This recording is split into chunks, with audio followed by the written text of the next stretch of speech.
when the Israeli state is launching bombings and killings against tens of thousands of children and women, and the British Labour Party supports the murders carried out by Israel in Gaza, and is under the pay, as is Rishi Sunak, in the pay of the Israel lobby in Britain. The Israel lobby in Britain, the Israel lobby in America, dominates politics in America and Britain. Unfortunately, that's the case. So until that's broken, of course you can't be happy. And until there's a genuine alternative elected in Parliament, you also can't be happy. I disagree.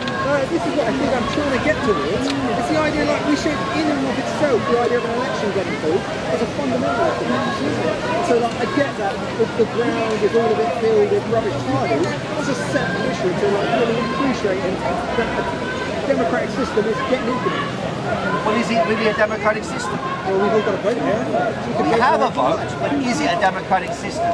If the entire structure of politics, so for example, the Labour Party is supposed to represent the working classes. That's what Rishi Sunak is saying. That's what the Labour Party was founded for. It's based on the trade unions. It's supposed to represent the working classes. It has a bureaucracy, it has a machine, it has a party operation, and therefore when an election's called, they're able to mobilise resources rapidly in order to appear on the ground and to appear to be a natural candidate for the alternative government. The mass media says that, political apparatus says that, social media would say that, the mainstream media would say that.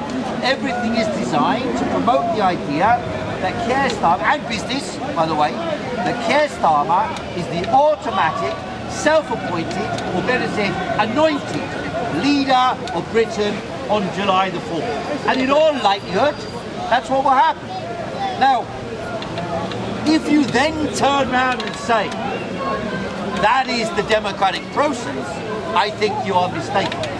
That is an autocratic, elite-controlled, billionaire-controlled, Israel-controlled operation to elect people who will serve the interests of big banks, big pharma, big tech, the same people who locked us down, the same people who jabbed everybody, the same people who are supporting the crimes in Gaza, the same people who support the war in Ukraine, the same people who transfer your money, your wealth, your taxes to pay for the war in Ukraine, and now they're talking about sending your children to go and die for their interest and their war in Ukraine or in Gaza. They're your children they want to send to be slaughtered in the churn, the mincing churn of their apparatus of power that they say is democracy. Well, I tell you that, it is not democracy.